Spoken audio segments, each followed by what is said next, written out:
Okay, so here we are on the beginning of the second turn of Virgin Queen.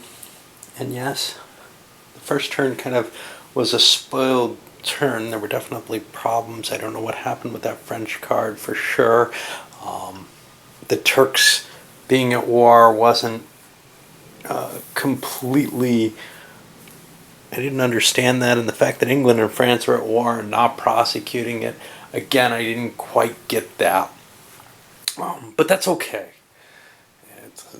It is a first game. It's a learning game for me, and I've got to just mellow out about things like that, right? Anyway, it just spoils it because I was kind of hoping to do a good playthrough, like I can with many of the games, I think, on a first try. But this one is a little too big and rich and too many little pieces and maybe too much clutter on the table. Too many things to keep track of in all these different charts for me to be able to really have a good grasp of it yet. But that's okay. All right, so what did we do? Well, there were new cards for turn 2. We gave back the home cards to everyone. Some new leaders have shown up. Now, they're not on the board yet, but like Henry III is able to come on the board during the spring redeployment phase. And that should help the French somewhat to have a second leader. Likewise, the Spaniards are going to have Don John in this game, who's one of, if not the best naval leader in the game. Let's see if we have... Yeah, he blows away Drake and the like. So that's pretty impressive. This is the guy who won Lepanto, and what if you could turn him against, say, England? Well, that's perhaps, he's perhaps in too early a stage of the game, although, he goes to the Netherlands, and then I think by the time the Armada sails, he's been already removed. Anyway, we got some new marriages available as well. No new females here, or just one actually. Mary Queen of Scots, and the French have Charles IX, who may try to negotiate with England, get married to one of those one-point English rulers in exchange for getting Charles IX here potentially married to Elizabeth. Of course, that marriage isn't going to work.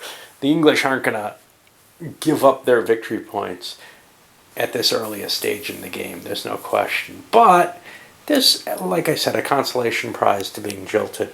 And this may be... I wish my camera was working. There we go. This may be the, a worthwhile hit for the English to take. Of course, they have to play their big Virgin Queen card, and that's a painful strike as well. That's a lot of points to get rid of this unwanted suitor. Is Mary Queen of Scots worth that? Or can the French just put her up for bid and maybe she'll marry anyone? That's going to be kind of important to look at what the abilities on the cards are. And in her case, she gives 2 extra influence to her husband in Scotland, which makes good old Henry Lord Darnley a good choice. This is one of the English ones, because that would give 2 French influence in Scotland. That might be part of the conditions, perhaps, that it has to be him if it's an English person. Otherwise, I don't know who else we have, and we'll kind of look at these.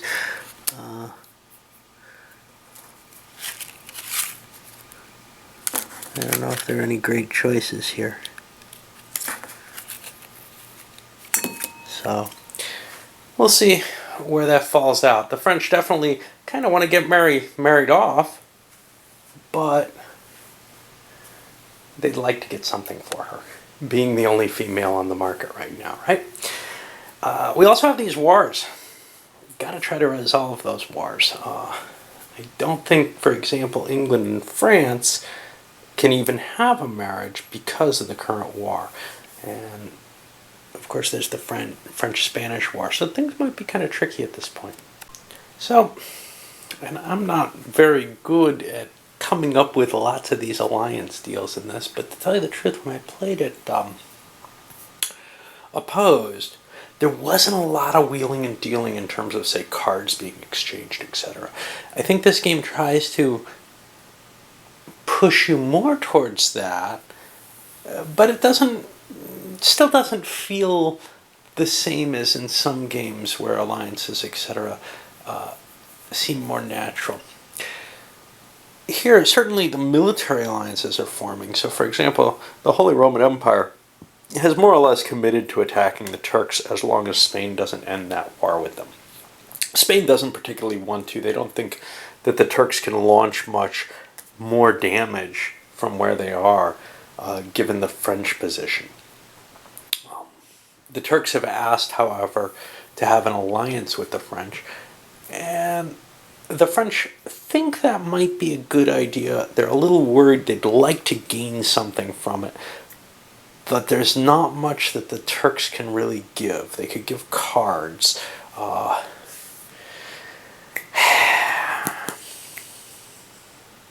That's a tough grant.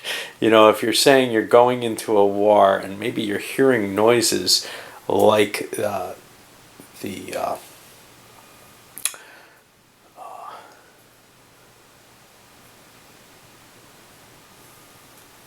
I think Mehmet should have gone home, but we'll leave him there.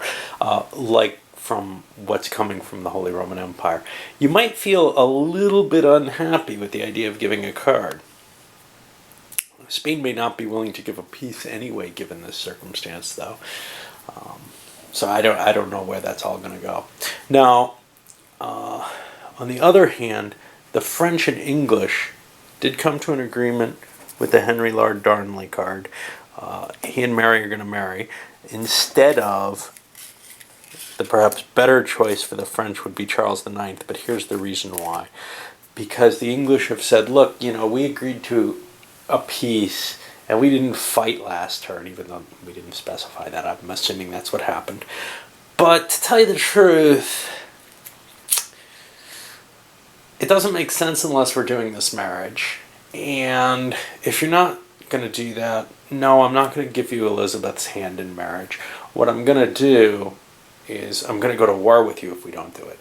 I'm going to continue. I'm going to actually prosecute this war. Neither one wants that. France says, look, I want something out of it.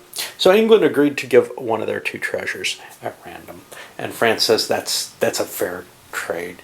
And in exchange, the English are getting, and the French also insist on Henry rather than Leicester. Outside of that, not a lot of real desire to help one another. I can see maybe the cards would have affected that, but I don't like looking at all the cards as so many different powers. Something might have drawn that out. The real worry here, of course, is France is still not far from a victory, but they've got Spain really being a problem inside of them, and I think they'll be able to see what's going to happen there and how that all comes and plays out. The big question is whether Turkey and France will ally. Okay, so in addition to the agreements I spelled out, which was the English giving a treasure, and I'll roll that immediately, they'll give this one to the French. It's a 2-pointer, it's the lesser of the two. And we'll see that marriage being aligned here. Also, we're having the Dutch, of all people, give a treasure to the French in exchange for the French creating an alliance with the Turks. There's an agreement inherent in that, which is that France, or that the Turks are going to go up and try to take Milan out. They may not make it there, but that's certainly their desire. Among other things, they can take Genoa, but they also would kind of like to have Milan. That's 2 keys and puts them very close to victory. Might make up for any losses that they take from the Empire if the Empire does join in. And they're in a fairly strong position here. Likewise, the Dutch are really happy with the idea of France and Spain at war here, and with Turkey cutting, say, the Spanish road off. So this is all very pleasing to them. No one else cut any deals. The Germans had no mercenaries to deal with because they were planning on going into this war. So we'll take care of that, and I think we're also going to have a single declaration of war of Germany, who's got to pay what against the Turks? 2. So they've got to come up with a 2-point card to throw out. Now, after all the deployments, the Germans have positioned themselves in position to make an attack on either Buda or Belgrade. The Ottomans have very little they can do because they have no land leader there. And their only force is really down here. They've got troops down here, but they can't really do much with it, and they couldn't do a reposition without a leader. That's a painful omission, which they certainly should not have had their leader there. Otherwise, they would have been able to sail out here because there's no Spanish fleet. Oh, yeah, no, there's no Spanish fleet preventing them. I thought that maybe the Knights had a fleet like they do in Universalis. But yeah, that would have definitely halted things. Anyway, there is that alliance, though, so they can cut their way up and start doing some harm to Spain. But what they can't really do is defend their territory well. And they've got kind of an ugly situation because of that. Elsewhere, Montmorency has moved his way into position to fight the Spaniards, and I think Spain is feeling a lot of pressure at this point. We might well see a Dutch revolt happening right now just because there's no troops here. Why not set one off, and start actually taking the Netherlands into our control early? Anything else of interest? Not terribly. Well, we're ready to start. Not a lot of pre-planning on my mind here. But I'm going to load this one up because we're at the beginning of the action phase, and I think this makes a good point to cut the videos. All right.